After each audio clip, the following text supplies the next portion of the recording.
Golden State Media Concepts Baseball Podcast.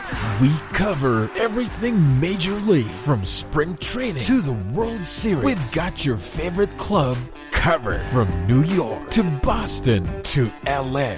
This is the Golden State Media Concepts Baseball Podcast.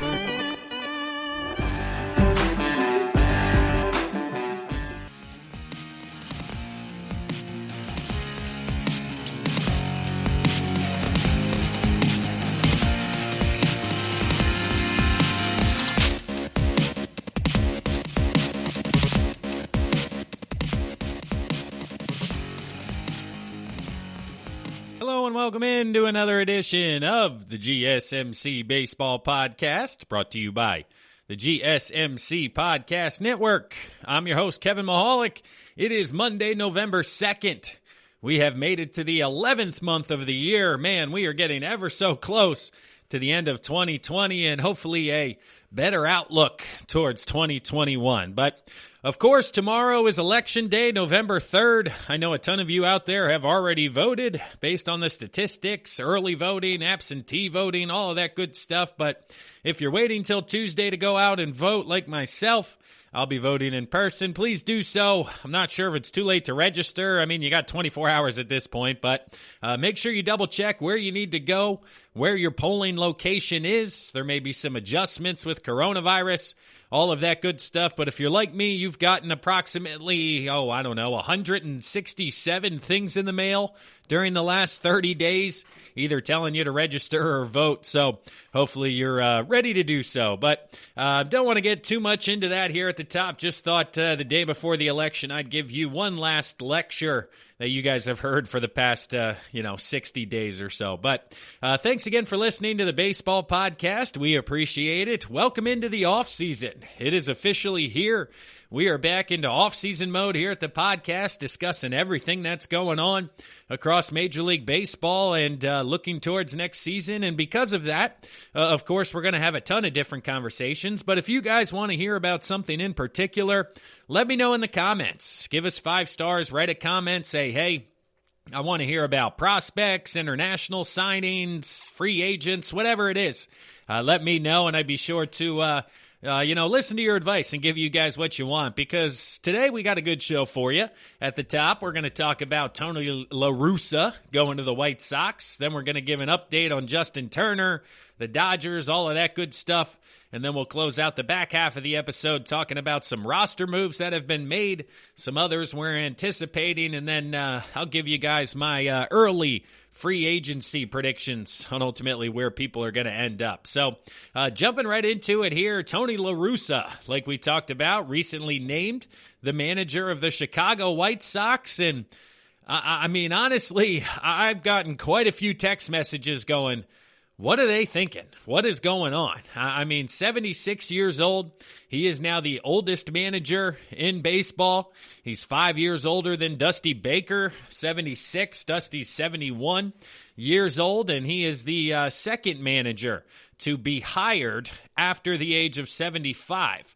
The only other gentleman was Jack McKeon, who was hired at age 80 when he was taking over the Marlins in 2011. But the curious thing here is really, we didn't hear anything about the interview process. There were no leaks about potential interviews, potential candidates, and then boom, kind of out of nowhere, Tony La Russa hired to be new manager. And it felt like this was very predetermined, even going back to last year. I mean, Rivera did a heck of a job taking that team to the playoffs. It was a quote-unquote mutual decision to part ways going into this offseason, but just based on timing, how things really fell out here, it's like, man, how long did they want La Russa? And you do some digging and, you look into some statistics and, past relationships. And owner Jerry Reinsdorf was very much involved in this decision. And according to ESPN Jeff Passan, this was his decision and his decision only. And this gets into a bit of a larger conversation for you Chicago White Sox fans, because the general manager, Rick Hahn, in this instance, shouldn't he be able to hire his choice as manager? I mean, he inherited Renteria, he inherited other people in the front office, and now with the turnover kind of shifting into his people, so to speak, well, Reinsdorf comes in over top of him, basically says, hey, you're hiring Dusty Baker. I don't care what you're doing. This is what we're going with. And, very often, or not very often, do you say no to your boss. So it's not like he was going to push back and be like, hey, I think we should hire this guy, or ultimately, I think this is the move, because when your boss comes into your office and says, hey, we're hiring this guy, you pretty much go with what he's saying, especially when it's the owner of the team. But again, Jeff Passan reported La Russa managed the White Sox, of course, from 79 to 86, and his firing was owner Jerry Reinsdorf's great regret. So the moment that Tony La Russa expressed interest in returning to being a manager, this seemed to, be just set in stone at that point. And people coming out talking about, the relationship and their friendship is the only reason that La Russa got this job. And in response to that, Reinsdorf said, quote, his hiring is not based on friendship or on what happened years ago, but on the fact that we have the opportunity to have one of the greatest managers in the game's history in our dugout at a time when we believe our team is poised for great accomplishments. So he's saying all the right things to the media, of course. He's saying that, hey, this is strictly an on-the-field decision. We want somebody who's had success in the past, who's won World Series, who knows how to win. But there are some questions involved. And, transitioning now to kind of the on-the-field discussion as opposed to the political why was Tony La Russa hired discussion. Just looking at his resume, La Russa, his career record, 2,728 victories and 2,365 losses.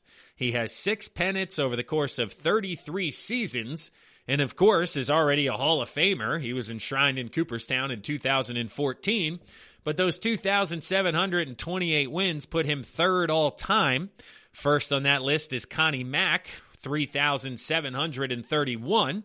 So La Russa certainly not going to get another 1,000 wins. However, second place, John McGraw, 2,763. He's only 35 behind McGraw. And of course, 1 year with this White Sox team, he's going to jump McGraw and go into second place. So it'll be very interesting if that's one of the motivations for La Russa. He came out and was quoted as saying he's had other opportunities to manage since leaving the game in 2011.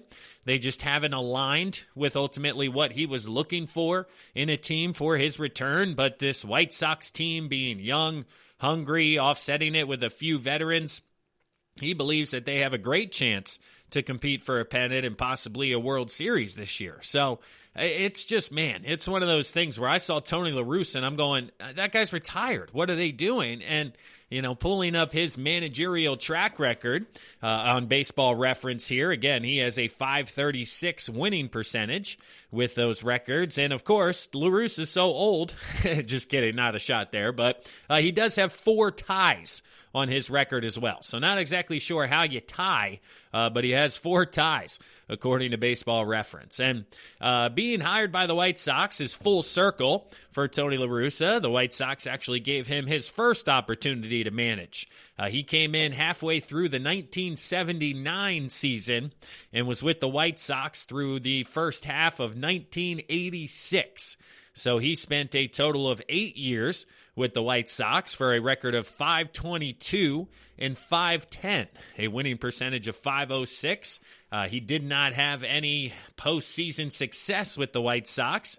And then, of course, we talked about how Reinsdorf's regret of letting him go, because then La Russa went over to Oakland that year in 1986. He was hired at the end of that same season, so he started the year with the White Sox. By the end of the year, he was the manager of the A's, and he took over a team and had early success in Oakland, and this is what Chicago is going to be looking for. Now, his first year in Oakland, 81 and 81.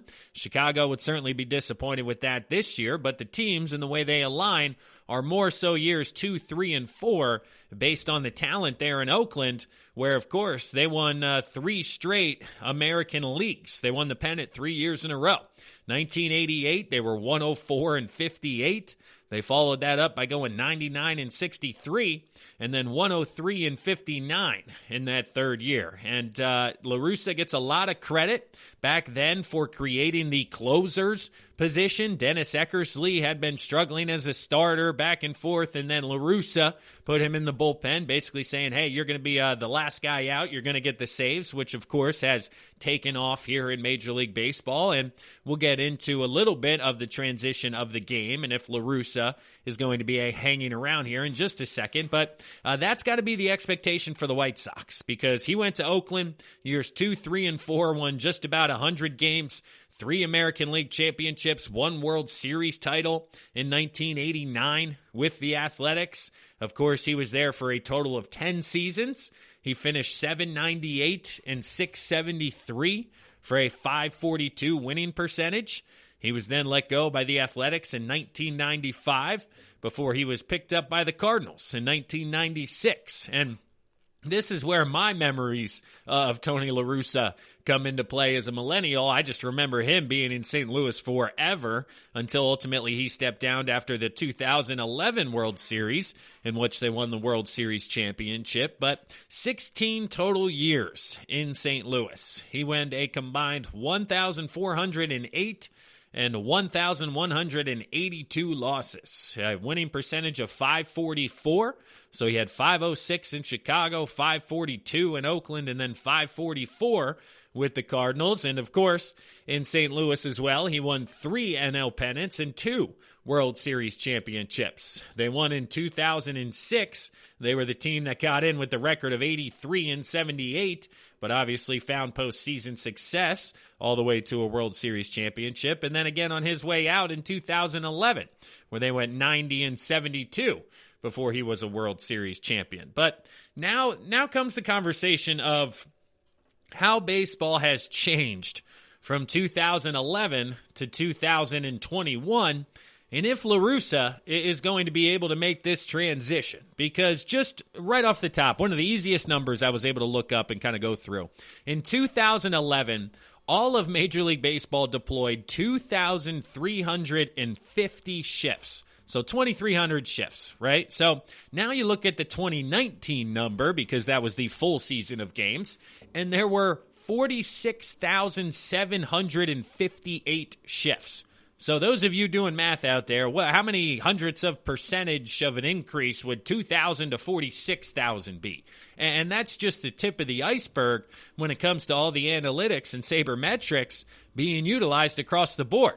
I mean, we saw it here in the World Series or the ALCS. It worked for both ways, right? Clayton Kershaw, 21 batters, faced 21 batters, was very effective, won the baseball game. Blake Snell, 2 times through the order, was pulled no matter what, went to the bullpen, didn't work out. Still huge controversy being talked about across baseball for that decision. Now, La Russa, is he going to be able to interpret this data? Is he going to be able to utilize this data correctly? And then lastly, and the biggest concern, at least I think for White Sox fans, is will La Russa be able to relate to today's players, the young generation, especially with a lot of kids? I call them kids, but rookies, second, third year guys here with the White Sox. Is he going to be able to relate and communicate this data effectively to this type of generation? Because we've seen something similar with the NFL and the Dallas Cowboys hiring Mike McCarthy. Now, McCarthy, during his times in Green Bay, was told that, hey, he didn't do a lot with the defense. He was strictly offense. Well, you come here now to 2020, and the offense, they're doing okay, minus some changes. But the defense, Mike Nolan's running the show, and he doesn't know anything, and McCarthy doesn't know anything. And historically, this is the worst defense in the history of the NFL because the game has changed since both of these guys were effective as coaches. Now, La Russa, last time he was in the game, there were 2,000 shifts. Now there's 47,000 of them happening. Does he know how to manage a game where there's 40,000 shifts happening? Does he know the differences between starting pitching? I'm sure the length that the starter went in 2011 was probably 7 innings, 6+, right around 7. That was the goal. You go 7, 8, 9, 6, 7, 8 type of thing. And now, again, you saw in the playoffs, 5 innings, 4 innings, bullpen by committee. Nobody faces the order a third time through. And is the old school style of La Russa going to be welcomed, or has the game passed him by, which is a saying or a phrase a lot of people like to use with kind of older individuals. So it is just fascinating how in baseball in particular, they are going to a lot of past, guys who have went in the past. Dusty Baker, I don't want to call them retreads, but that's the word that came to mind, because Baker, La Russa, all these guys, as opposed to up-and-coming individuals. Like in the NFL, you get that hot coordinator, Sean McVay, Kyle Shanahan, and you go that way. Well, in baseball, there really isn't an up-and-coming hitting coach or an up-and-coming pitching coach, and that's where you tend to see a lot of the same names utilized over and over, because they know the flow, they've dictated the road schedule over 162, and you just need somebody who's won a championship to kind of come in and say, hey, this is how we're going to roll, this is the way we're going to do things moving forward. So I can't say that I wasn't surprised when I saw Tony La Russa's name pop up. I'm like, wasn't he an advisor in Arizona, and they really struggled, and then he got demoted, and people he hired didn't do well, and he was with the Angels who struggled, and just, man, it was a lot of questions, and the more you research it, the more it seems that Jerry Reinsdorf came in and basically said, hey, this is our guy, I don't care who you want, what you want. And if I were a White Sox fan, I would certainly be hesitant with the hire. And, I've read locally it has ruffled some feathers. So I'll be curious to see how this plays out transitioning into 2021. But I'm a Tony La Russa fan. I liked watching him in St. Louis. They were always good, so I can't hate on the guy. I just think it's a very curious decision for a team that's looking to take that next step, and they go to a 76-year-old manager to try to do so. But that'll do it here for the first segment of the GSMC Baseball Podcast, brought to you by the GSMC Podcast Network. We'll pause now for a word from one of our sponsors, and when we come back, we'll give you guys an update on the Justin Turner situation. What's going on with the COVID-19 protocols? Stick around, find out. This is your ultimate stop for everything sports. The Golden State Media Concepts Sports Podcast. Should I say more? From the NFL, MLB, the NBA to MMA, it's all in here. The Golden State Media Concepts Sports Podcast. Listen now.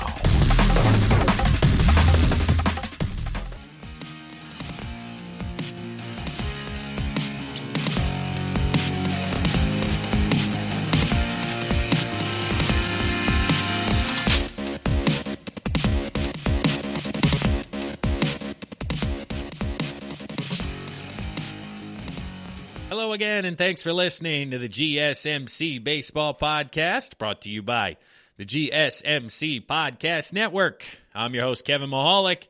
It is Monday, November 2nd. I appreciate everybody listening in today. Hopefully you guys enjoyed a great Halloween weekend out there. I know around the neighborhood here we had some trick-or-treaters. Everyone was being safe, maintaining social distancing, individually wrapped candies, trying to toss them, not hand them directly, wearing your mask while you can, and doing all of the above to try to stay safe while still enjoying Halloween, dressing up. My daughter, she went as a witch this year. She had her broom, her hat, and walking around, and she loves trick-or-treating, she now says, and there were bags of candies on tables that she could grab. So shout out to everybody out there who's trying to make the best of the situation, still enjoy the holidays, still continue to have fun while, of course, staying safe and staying sane as we can here moving forward. But along those lines here in segment number 2, I want to give you guys an update on the Justin Turner situation from post-game Game 6. Of course, if you're not aware by now, just a brief recap is Justin Turner was made aware in the middle of Game 6 that he had tested positive for the coronavirus. He was removed from the game, then went out for a post-game celebration to get some pictures taken with teammates, the trophy, his wife, all of that good stuff. And honestly, I do have to preface this conversation, I believe, by stating that the opinions are my own. that I will express moving forward. My opinions may not directly represent that of GSMC or any of the other hosts. I don't know if, legally I have to do that, but basically I'm telling you, this is my opinion. I'm not being told. This is how I feel over the next 15 minutes. And honestly, some of the reaction that I'm hearing, it really just kind of makes me shake my head. And I understand that the safety protocol and the precautions and the optics of the post game, but the more I listen to other media outlets' podcasts, the more I read other media outlets, news articles, whether it's a local city newspaper or a national media outlet. I don't want to directly name any one in particular or any individuals. I just want to say that I've heard everything from, of course, a suspension will be coming, and I do agree that Major League Baseball does have to suspend Turner. It's not a good look. They made it all the way through the year. So I've heard some outlets say that it'll be 5 or 6 games, maybe a week or two, because, there really is no precedent for what happened. And, was it just Turner? Was it the Dodgers? Maybe they suspend Turner and fine the Dodgers and kind of go that route with it. And I've also read articles where people have stated that he needs to be suspended indefinitely and that this is, quote, worse than PEDs and certainly worse than the sign-stealing scandals of the Astros and the Red Sox. And I got to be honest with you. When I read that, I laughed out loud. I was like, oh my God, this is why players internally don't like to talk to the media. This is why they don't like to do interviews. I mean, I've had, oh my God, handfuls and handfuls of off-the-record conversations with players and, players who have talked to players that are speaking for groups of players. And basically, they've determined they know who the media are. They know what their particular outlet or narrative that they're trying to push and what they're trying to get out there, and they know who and who not to talk to. And you just read some of these articles, and this is worse than PEDs. This is worse than sign stealing. And anybody who has ever played baseball at a competitive level would laugh in your face. I mean, seriously, if I would read that to an MLB player saying, hey, do you think what Justin Turner did by celebrating one of his biggest lifetime achievements, something that he's gotten up at 4 o'clock in the morning to go work out over the past, 20 to 25 years, putting in early weight training in college, getting up at 4 in the morning, doing a workout, then going to class for the day, then going to study hall, then going to another workout, then going to evening class, then going home for the night, and then doing it all over again, and then going to the minor leagues where you're going to get on a bus for 5 hours. You're going to go play a game. You're not going to have the ability to shower afterwards, so hopefully you didn't dive, slide, or get dirty at all, because then you need to hop on a bus again to go back 5 hours with 35 other men who are now sweaty, stinky, and dirty on a bus, which is very pleasant. Let me tell you, I've done that trip. 5 hours too, played a game 7 to 10:30, get on the bus, 5 hours back. You're back at 3 in the morning, then you're up for early work the next day at 1 o'clock. You got to be back at the field, then you're home again for another workout, then you're back to the field to play the game that night, and you're doing all of this across the minor leagues. Then you finally make it to the show where you get to stay in 5-star hotels, travel all across the world or the nation, private jets, airports, hotels, things like that. But that's not all it's cracked up to be 24/7 anyway. You're dealing with media. You're dealing with fans. You're dealing with security. You're living in hotel rooms for time to time. Not to mention the 2020 season where you're literally not allowed to leave your room and you have to stare at the wall. And I called multiple players this year while they were on road trips during a certain time of the day where I knew that they had to answer the phone. Before, they could be watching film, they could be out to lunch with family, it could be a walk around the park, maybe they're at a museum, they're taking in whatever that city has to offer. Well, now, I called and basically said, hey, I know you're not doing anything. I know you're staring at the wall, so let's chat. And I had a lot of conversations like that. So it's just fascinating to see somebody who, as a media person, can look at this and go, oh my God, I'm extremely appalled. He needs to be suspended indefinitely. What he's doing right now by putting these others in danger to get a picture with this trophy and a picture with his wife and a picture near a cancer survivor is unexcusable, and he hasn't he hasn't given an apology yet. Well, that's because he doesn't need to. In my opinion, he doesn't need to offer you an apology. He's done nothing wrong to you. What makes you think you deserve an apology from Justin Turner? Honestly, you can just, again, nobody individually, but some of you out there can stand up, look in the mirror, and say, Justin Turner owes me an apology for his actions during the postgame? Please, I mean, just get off your high horse. Just please, I mean, do it. Seriously, just stop. Everybody out there, it's ridiculous. And then I also heard or saw there were league staff members, photographers, Fox personnel who didn't know what was going on at the time.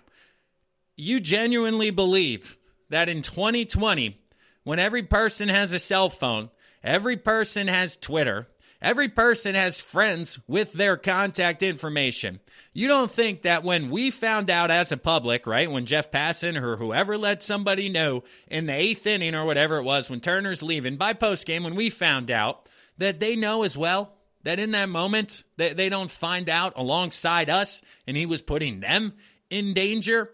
Well, I mean, yeah, I guess he was, but at the same time, they know they can keep their distance. They're trying to stay within 6 feet, whether he's positive or negative. So, I mean, they know the risk of the job and what's happening. And do they really think in a crowd of 11,000 people that not one of them is positive for coronavirus? I mean, 11,000 crowd, and then just, well, how does that spread? Well, you're sitting 6 feet apart, so it doesn't matter.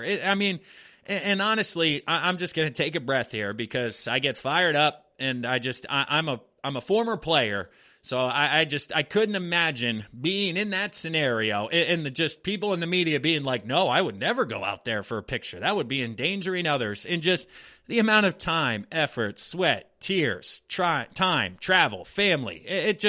You're going to get a picture with that trophy when you win it, okay? It's just going to happen. And then also, why is nobody pushing back on Major League Baseball? People are all over Justin Turner for endangering his teammates because he found out in the 8th inning he had a positive test. Well, I got news for you guys listening out there. Turner just did not become positive in the 6th inning of the baseball game. Okay, that test for Tuesday was taken on Monday, so if he was positive Monday, that means he's positive throughout the entire day on Tuesday as well. Well, here's something else the media apparently doesn't comprehend or doesn't understand out there writing all of these hate articles against Justin Turner is that leading up to Game 6, I'm sure Justin Turner had a pregame meeting with Dave Roberts. They discussed Blake Snell. They talked about how he was going to attack him that evening. Do you think Turner had the mask on and was more than 6 feet away in Roberts' office doing that pregame thing when he didn't know he was positive at that time?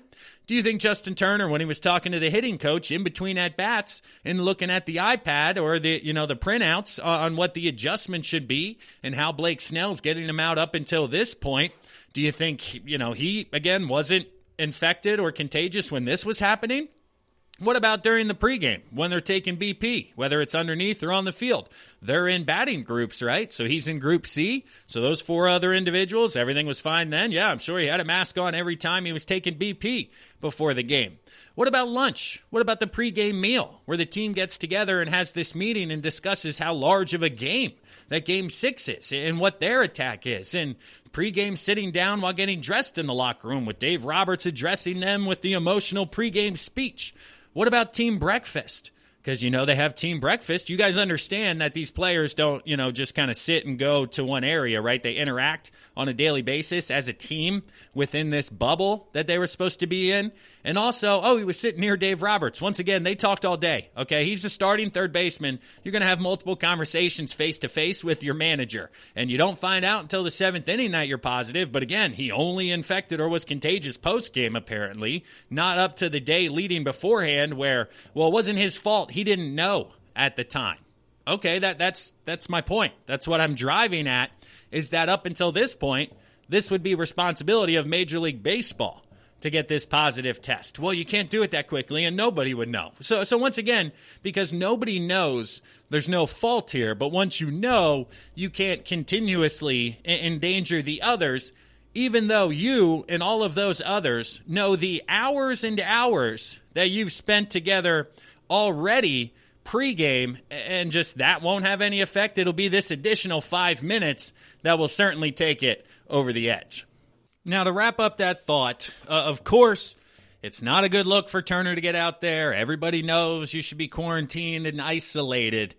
I'm just saying we need to take a half a step back and understand the exposure, quote unquote, that would have happened the entire day up until that point. And then those 5 minutes, the people in that situation are going, dude, we spent an hour together in a meeting closer than we are now. It just wasn't broadcast on national television for everybody to have an opinion on. And then, you know, the secondary conversation here too, and I'll reference an interview Joe Kelly did on a Boston radio network not too long ago, but he basically said, quote, I want to know who gave him the corona. If it's a bubble, how do you get the corona in the bubble? And end quote. And this is a good observation because hockey, basketball, none of these guys had a positive test while being in the quote unquote bubble. And, you know, Kelly went on to give much more detailed quotes where he said basically it wasn't a bubble. It was a secure zone. And he said by the secure zone, here's a quote for him. We were in a nice hotel, a beautiful hotel in Las Colinas. There's a golf course that I happen to have a room on the 18th green, which is pretty crazy because it's a secure zone, but my room is no more than 20 yards from the green, which is still open to the public. So it's a bubble, except for golfers are hitting golf balls next to the window and then crossing the secure zone tape line. People are yelling at them saying they can't do that, and golfers yelling back saying, no, I'm going to get my ball, end quote. So really, it's, okay, well, how secure was the facilities? And then he goes even further to say that players weren't allowed to golf, but he knows a lot of other people staying in the hotel were. The media, the on-field talent, the umpires, they were still allowed to play golf because apparently the coronavirus knows baseball players should get it more than the PR and hotel staff and umpires. It's a smart virus, end quote. So that's where, guys, you know, again, was Justin Turner, how did he get it? Was he being relaxed? Was he being inconsiderate of others? I don't think so. I mean, he has his wife in the bubble. You know, he doesn't want to infect her. But again, if he has it, they woke up together that morning in the same bed, probably kissed. They kissed before he went to work. They kissed after lunch. So those two had been kissing back and forth. And again, okay, so we're not going to do it now with the World Series trophy next to us because it just happens to be on national television. When I kissed you 3 hours earlier before the game, I was positive then, and I'm positive now. So it's just, oh man, again, I apologize if this segment offended anybody out there, but I just read multiple headlines, and the one that said this is worse than PEDs or worse than the cheating scandal really brought me to a chuckle, and I hadn't had a belly laugh like that in quite some time. So if you disagree, let me know. Reach out in the comments. Once again, my personal opinion. The other hosts, GSMC, you guys may disagree, but certainly wanted to share my 2 cents. And I think the suspension will be somewhere along the lines of 10, 15, 20 games, which again will be extravagant. They will appeal. They'll cut it down to probably 7 or 8 games, which in the long term, you know, a week to 2 weeks of not getting paid for Justin Turner to have those pictures on the walls for the rest of his life, something he would do 10 times out of 10. But that'll do it here for the second segment of the GSMC Baseball Podcast, brought to you by the GSMC Podcast Network. We'll pause right now for another word from one of our sponsors, but when we come back, we'll get into some roster moves. A lot of teams declining options, meaning more free agents. We'll discuss some of that and more when we come back. Tired of searching the vast jungle of podcasts? Now listen close and hear this out. There's a podcast network that covers just about everything that you've been searching. Hey! The Golden State Media Concepts Podcast Network is here. Nothing less than a podcast bliss with endless hours of podcast coverage. From news, sports, music, fashion, cooking, entertainment, fantasy, football, and so much more. So stop lurking around and go straight out to the Golden State Media Concepts Podcast Network. Guaranteed to fill that podcast itch. Whatever it may be. Visit us at www.gsmcpodcast.com. Follow us on Facebook and Twitter, and download us on iTunes, SoundCloud, and Google Play.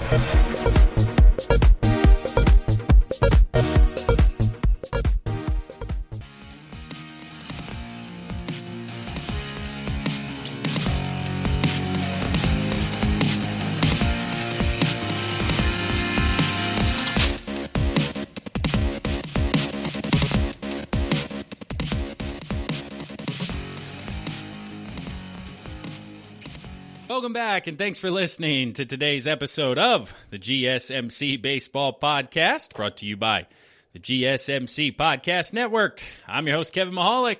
Thanks again for listening. I know I probably upset some of you out there listening with that last segment, the hot take on Justin Turner, but ultimately I just wanted to share my opinion. Again, this is not the opinion of my employer, all of that liability stuff, but honestly, it's just how I feel. I know a player's perspective, communicating, interacting with a ton of players. There's just kind of more to it than really meets the eye and the surface there. But transitioning conversation back into more the game of baseball here, getting away from coronavirus, politics, all that good stuff. Let's talk about team options. This offseason, plenty of guys out there, difficult decisions, and a lot more free agents than I had anticipated. In the last 48, 72 hours, teams have made a ton of decisions regarding 2021 team options or club options, and if you decline a team option, that player then becomes a free agent. So anybody who's talked about the free agent market, top-end talent, you didn't include declining team options. And this offseason, it's very similar to a standard offseason in the NFL.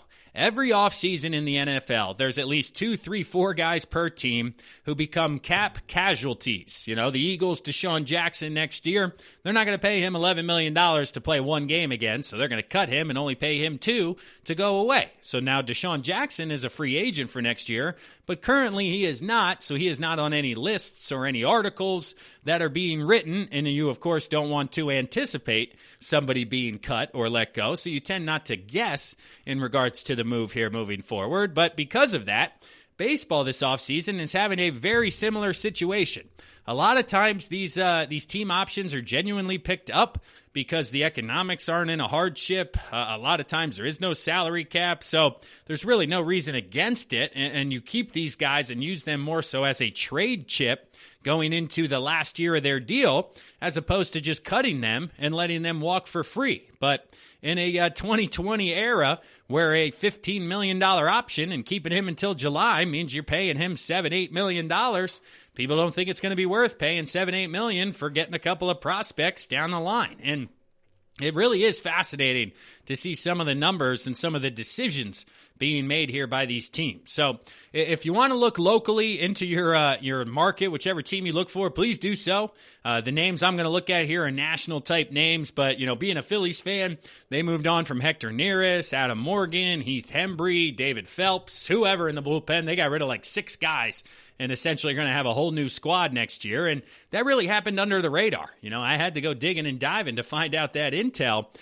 So make sure you take a look at your team, but we'll discuss some of the top-end names and names everybody out there would know. So a few tough calls that have since been updated. I had them marked at the beginning of the offseason, but the Pittsburgh Pirates and starting pitcher Chris Archer, he had $11 million club option. The Pirates picked up his $9 million option last year, but he didn't make a single appearance, undergoing season-ending surgery on June 2nd. So he will look to be, fully healthy next year. But basically, the Pirates aren't going to wait around to find out, so they're going to move on from his $11 million and let him become a free agent. Next up, we have Dylan Betances. His option, $6 million option, was picked up, and he will remain with the Mets.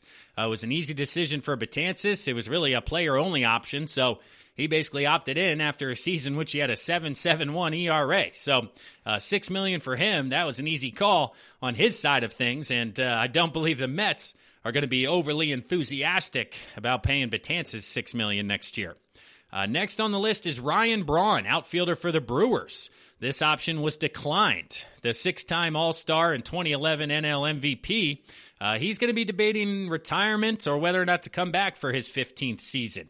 Of course, he had a down year this year. The soon-to-be 37-year-old hit .233 this year with 8 home runs in 39 games.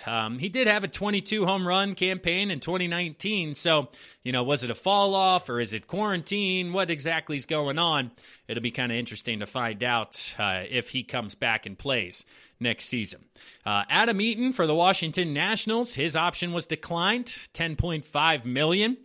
Became obviously a complex situation when he had a season-ending finger injury in mid-September.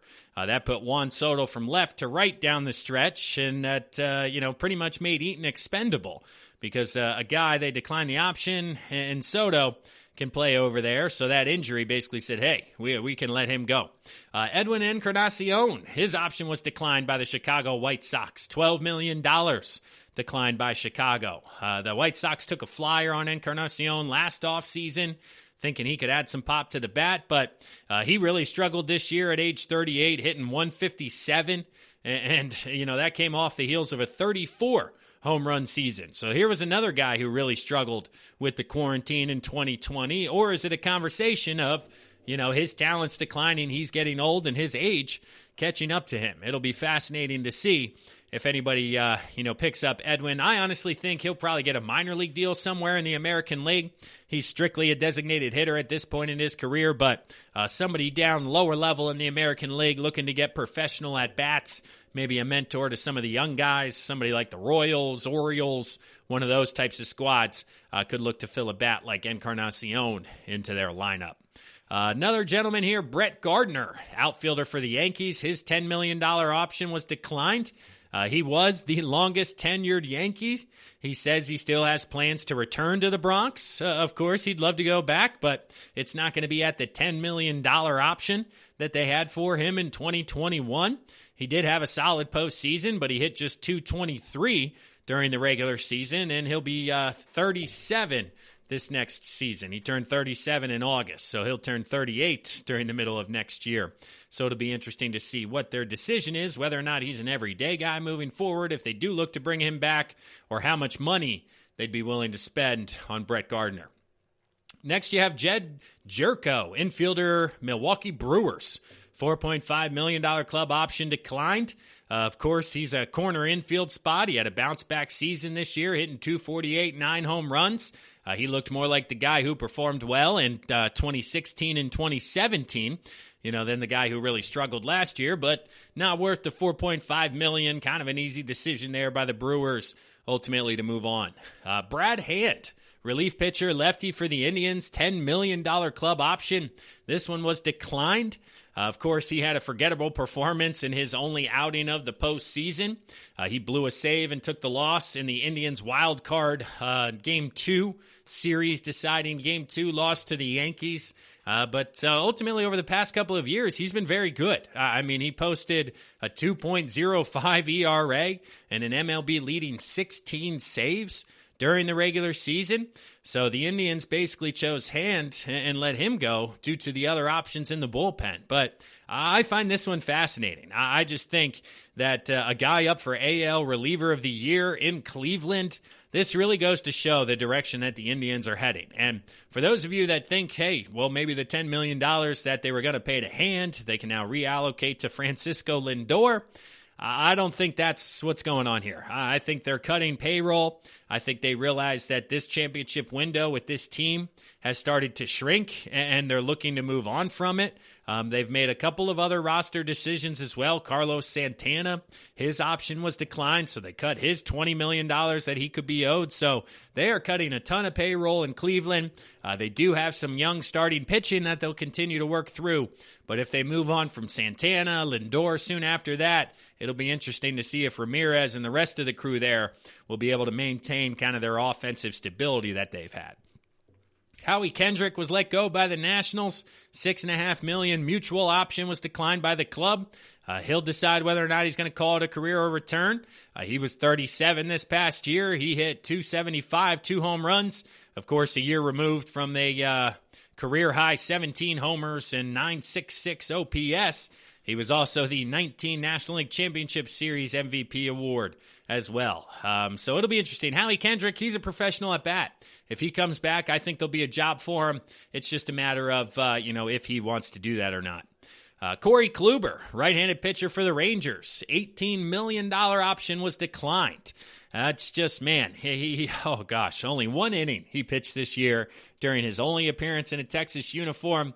Of course, he was a blockbuster ad this last offseason from the Indians, and he left his first start with the Rangers and then was unable to return. So Texas shedding payroll. They had a down year as a ball club, $18 million. You're not going to pay that to a top-end starter when you're potentially only looking at flirting with the postseason and in a full rebuild. Now, John Lester of the Cubs, they did not pick up his $25 million option, meaning he is a free agent, but I do believe they're looking to bring him back and bring him, continue to have him be part of the Cubs. But I don't think they're looking to pay $25 million a year. So he turned 37 in January, 5.16 ERA this season in 12 starts. Certainly looks like he's had a bit of a decline, but they had to pay $10 million in a buyout, so I think they're going to be looking at like a 2-year, probably $20 million deal. So ultimately it turns into 2 and 30 with the $10 million still going to Lester, but the Cubbies not paying that 25 for just one more year, looking to maybe pay 30 over 2 for John Lester. Now, I mentioned on a previous episode I thought the Rays would pick up Charlie Morton's option. I was wrong. I mean, economically, it is really hitting these owners. This is a fascinating decision to me. I know he was getting older and, the postseason, winner-take-all success. It's just, man. And Morton said now he's going to contemplate retirement or look to go elsewhere potentially. He was honored and privileged to play for the Rays. I think he's still got some time in him. I think he should still try to throw the ball. I think somebody like the Phillies, who had signed him for 1 year, would take him back with open arms, giving him $10, $15 million for 1 year. It's just the market in Tampa Bay and their economics moving into this year and next year doesn't allow them to be as competitive as they would like at the top end. So Daniel Murphy, infielder for the Rockies, his option was declined for $12 million. He turns 36 this upcoming April. He's coming off a career-low 236 average in just 40 games with the Rockies. He hit 279, 13 home runs the year before for Colorado, but that fell off this past year, and it'll be fascinating to see if Daniel Murphy signs another large deal or if he'll be living that year-to-year contract. Wilson Ramos of the Mets, his $10 million option was declined. He'll be entering a free agency this offseason. He had 288 with 14 home runs his first year with the Mets, but then again really started to struggle, so an easy decision for them. Like I said, Carlos Santana's option was declined. Colton Wong for the St. Louis Cardinals had a $12.5 million option decline. Wong, who was the NL Gold Glove winner in 2019 and another candidate this year, potentially a winner. He hit just 265, so a bit of a step back offensively, but it certainly seems like, they're moving on to save money. And then a lot of other people in this category who have been moved on from: Mike Zunino, Eric Thames, Brandon Kintzler, Robinson Chirinos, Mike Leake, David Robertson, David Phelps, Hector Rendon, Anibal Sanchez, Sergio Romo. A lot of guys being let go, and only a few have had their options picked up or have stayed with their current options. One of them being Nick Castellanos with the Reds. He had a player opt out during part of his 3-year, $48 million deal. Instead, he opted in, so he will remain with the Reds. Jose Iglesias, shortstop for the Orioles. They picked up, or it looks like they're going to pick up his option. Starling Marte for the Mets, they picked up his option. He was the key acquisition at the trade deadline, so he was not a rental. They're going to use him for 1 more year. J.D. Martinez has a player opt-out, or 2 years and $38 million remaining on his deal. I think, honestly, coming into this year, he would have probably opted out, but now with the coronavirus and everything going on, I think he opts in, and it's a good deal for him. Anthony Rizzo had his option picked up by the Cubbies, and this is one where it seems like the Cubs did him a favor. If he wasn't a World Series winner or World Series hero, Anthony Rizzo, cultural icon in Chicago, I think the Cubbies may have moved on. But since he is, they picked up his $14.5 million option next year. And then you have Giancarlo Stanton, who has a player opt-out with 7 years, $218 million remaining. And that's certainly not a number you're going to walk away from, especially in 2020 with the way things are going and with all of these names that I just read for you moving forward. But Darren O'Day was also let go, Martin Perez, Mitch Moreland. There's a couple of other tough decisions yet to be made, but that was 15, 16, almost 20 names that will be added to the free agent list that, had potential to not be at the beginning of the offseason. So teams are certainly going to use the multitude of options in free agency against these players, thus making their price drive down, and they're not going to pay nearly the dollar that I think these guys think they're going to get. The top 1, 2, or 3 free agents, I believe, still will be paid, not nearly what I think they want. I think they will be paid, but then it's that second, third, fourth tier of guys that's really going to have to settle with just a job and just being in the show as opposed to the amount of money that they could make. So it'll be fascinating to see with some of these other options, ultimately who's declined, who's picked up, and where we finish from there. But that'll do it here for another segment of the GSMC Baseball Podcast, brought to you by the GSMC Podcast Network. I'm your host, Kevin Mahalik. We'll pause one last time here for a word from one of our sponsors and one of our sister shows. But when we come back, we're going to talk free agency. Maybe we'll take a stab or two at some early predictions and see where I think people are going to end up. So stick around, everyone. It's Kevin Mahalik. We'll be right back. Want to know the latest in soccer? Then listen to the Golden State Media Concepts Soccer Podcast. From MLS, the World Cup, and the Premier League, we've got you covered. The latest updates, the hottest matches, and news on the league's top players. It's the Golden State Media Concepts Soccer Podcast. David Beckham scores the goal to take England all the way to the World Cup finals. Listen now.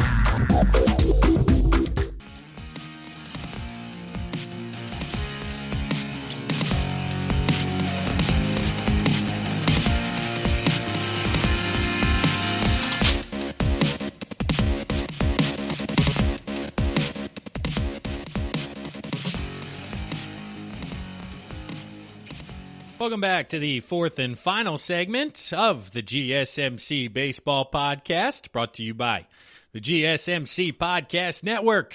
I appreciate you guys listening in today. If you haven't done so yet, check out all the other shows within the podcast network. Type in GSMC into Facebook, Instagram, Twitter, LinkedIn, Google, Apple Podcasts, Spotify, Google Play, wherever you guys get your online content, YouTube. Type in GSMC, and please subscribe, rate, and review. Check it out. Do all of what you do in 2020 to help out internet providers. We certainly appreciate it here. But this is the fourth and final segment. We're going to have some fun here on the way out today, Monday morning, November 2nd. Hopefully everybody's enjoying themselves. We are touching on some free agents now. I'm going to give you guys a couple of quick thoughts on a lot of different names. We're going to run through however many we get through here over the course of 15 minutes. I got a list of the top 50 in front of me, or position by position. We could take a look here. So let's start out at the top. Everybody knows the big three, and that is Trevor Bauer, JT Realmuto, and George Springer being the top three everybody's going after here. So right off the top, Trevor Bauer. Okay, 2020, 5-4, 73 innings, 173. Looks like your Cy Young winner. He's obviously coming off a year with the Reds. What are some of the best fits for Trevor Bauer? Where do I think he ends up? Well, you got the New York Mets, who are going to have a brand new owner, Steve Cohen. Does he open up the franchise by bringing in the possible best starting pitcher on the market, opening up the checkbook? Let's go, Trevor Bauer, come on into the big city, the Big Apple. Let's have some fun. Or does he go to the Windy City, Chicago? They just got Tony La Russa as a new manager for the White Sox. They're looking for that piece to put them over the hump, continue to get them, progressing forward with all these young kids, young arms. Lefty Dallas Keuchel, Lucas Giolito, add Trevor Bauer to that mix, and man, now you're cooking. Or is it the LA Dodgers, the World Series champs? They have some money to spend potentially after declining some options. Who do they bring back? Do they look to add Bauer on a very short-term lucrative deal if Trevor's not getting what he wants long-term from the likes of New York, Chicago, a few other markets? The Phillies will probably dabble, but stay away from that long-term big-dollar commitment because they were just bitten by Jake Arrieta the past 3 years. So ultimately, I'm not sure where he ends up. My gut's telling me the White Sox, but he really could go anywhere at this point. Trevor Bauer tweeted out he's open to any offer from the Major League Baseball or Japan. So if any Japanese team wants to come out, throw $250 million at him, it certainly seems like he'd be open into playing ball across the pond or wherever Japan is there. Not technically, that's England, but you guys get it. So next up on the list, we have JT Realmuto. He's coming off his time with the Phillies, of course. His best fit on paper looks to be the New York Mets as well. So do the Mets come out and get Trevor Bauer and JT Realmuto? Do they combine the two best free agents of the offseason? Sign them both to the Mets? Steve Cohen comes in, makes a power move to that type of level? Or does JT return to the Phillies, where that's basically where he said he wants to play? But, of course, he's not going to turn down recurring shattered money. So if New York says, hey, here's $200 million, the most ever for a catcher, I think Realmuto is going to jump at that chance. And personally, my gut is telling me that Realmuto is going to end up with the Mets. And honestly, as a Phillies fan, if all numbers are equal, if it's the exact same salary, exact same contract, I would rather have them give the money to George Springer. I know George Springer's 31, JT's 30, but the positions that they play, JT being behind the dish, Springer is a corner outfielder. Corner outfield has been a huge position of need for the Phillies. They need somebody opposite of Bryce Harper out there, and then you put a speedster in center, and all of a sudden our defense becomes excellent. JT behind the dish, obviously he's really good, Gold Glove winner. But honestly, I think the deal that he's looking to get will age better if utilized for George Springer. So I'm going to give JT to the Mets, and I'm going to give George Springer to the Phillies. I know George, rumor has it that he doesn't want to stick around in Houston. He wants to kind of get out there, test the market, and ultimately move markets. And people are talking about the Yankees potentially being a spot for him. All the big bidders, Dodgers, everybody knows. But the Phillies, I think they're going to try to re-sign JT. Ultimately, the Mets are going to pay a little bit more, which means they're going to transition their energy to George Springer and get it done. And I think that's the move regardless around JT and Springer. So next on the list, fourth up, is DJ LeMahieu, 32-year-old. Obviously, he had another good year. Won the batting title, hitting .364. He is currently a New York Yankee, and that seems to be the best fit moving forward. He's certainly outplayed his contract and will look to get a raise outside of New York. Anybody else out there who's looking for an upgrade at second base who has the big bucks to pay is going to be in the market there. But I don't anticipate that one really getting outside of the Yankees. Fifth up here, I have Marcell Ozuna. I think he had a fantastic year there in Atlanta, bet on himself, and ultimately it's going to work out.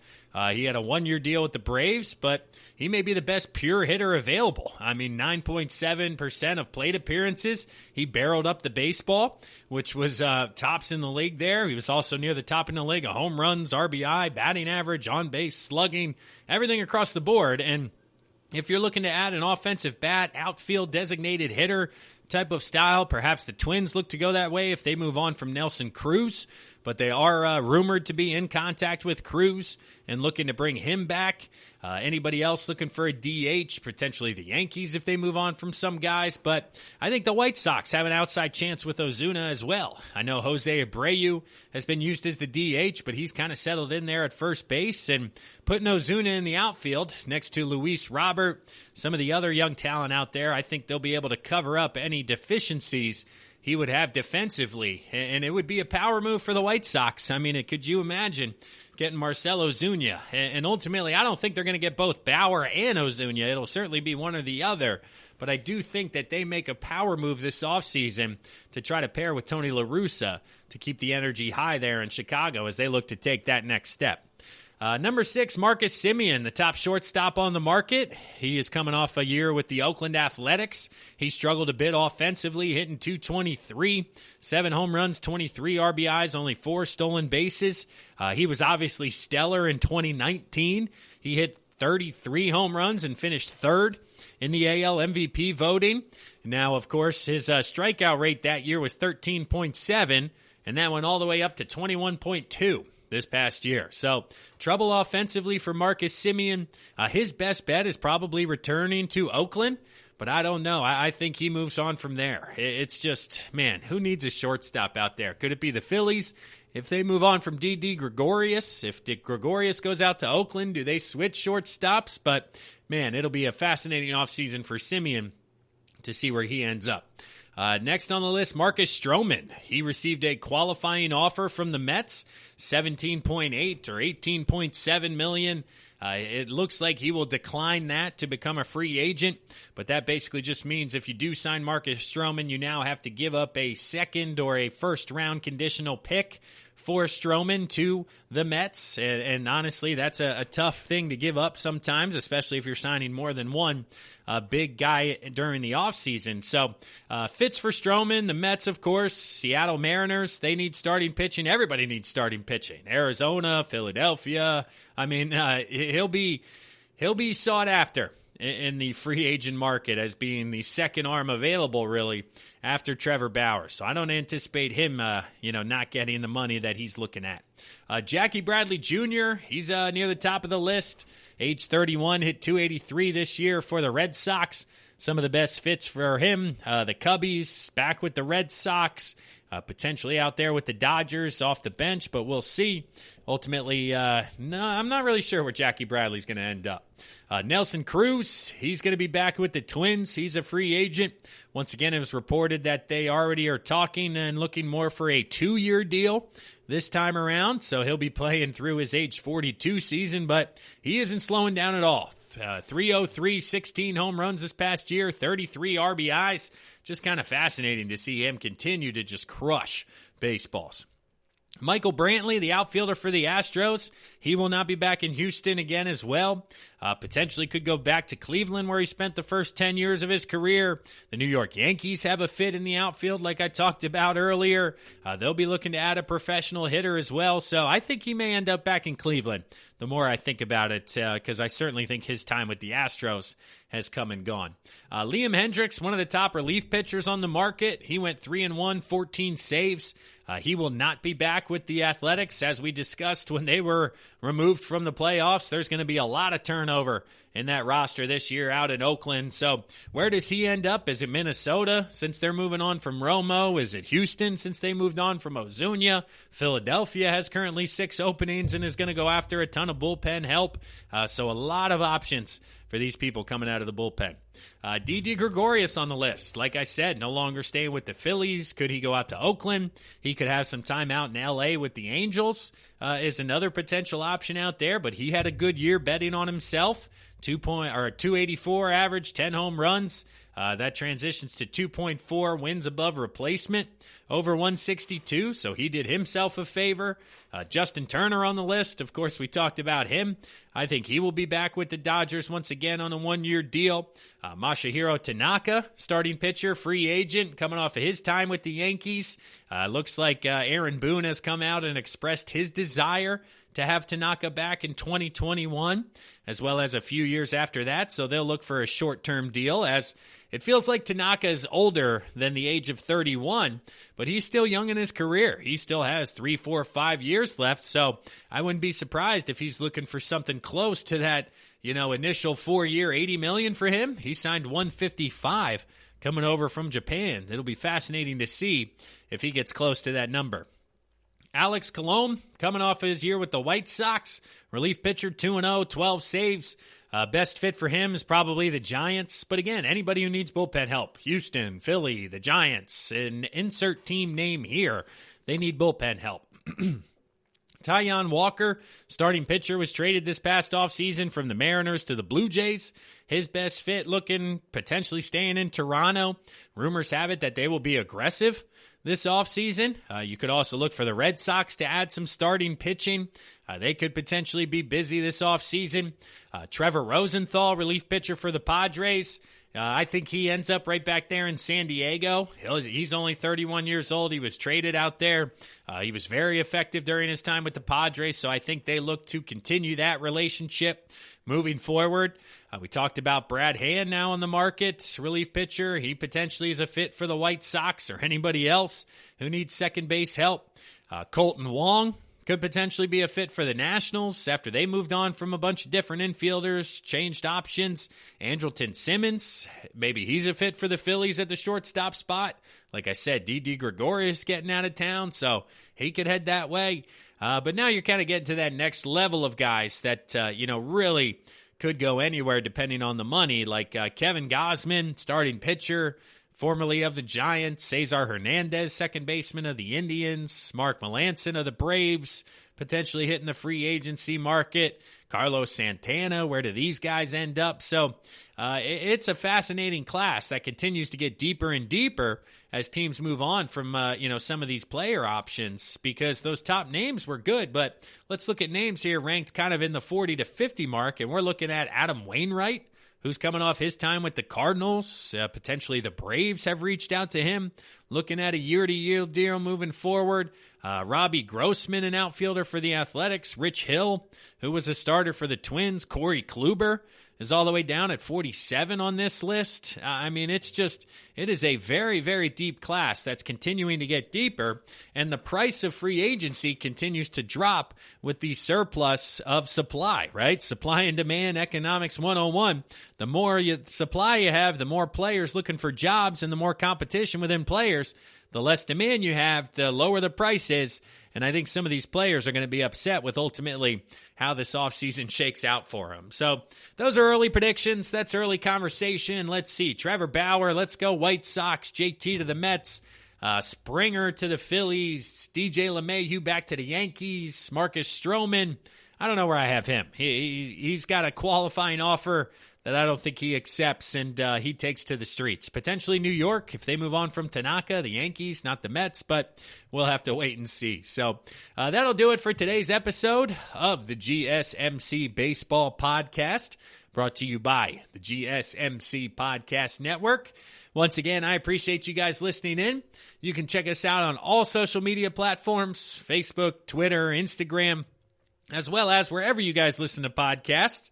I know we had some fun in today's episode here, heading into the month of November. We've officially hit the off-season podcast once again, so we are looking for ideas, comments, questions to answer. Maybe we could do a mailbag type of interaction. So leave a comment, write a question, write a review. I'd love to hear your guys' thoughts on the Justin Turner activity that's been happening, as well as what's moving and grooving this offseason. So thanks again for listening, everybody. I hope you had a great weekend out there. You stayed safe, had some fun during Halloween. Try not to eat too much candy, as I'm already diving into the Snickers bars here. So that'll do it for today's episode. Thanks again for listening. I'm your host, Kevin Mahalik. Have a great week, everybody. I'll talk to you again on Thursday. You've been listening to the Golden State Media Concepts Baseball Podcast, part of the Golden State Media Concepts Podcast Network. You can find this show and others like it at www.gsmcpodcast.com. Download our podcast on iTunes, Stitcher, SoundCloud, and Google Play. Just type in GSMC to find all the shows from the Golden State Media Concepts Podcast Network, from movies to music, from sports to entertainment, and even weird news. You can also follow us on Twitter and on Facebook. Thank you, and we hope you have enjoyed today's program.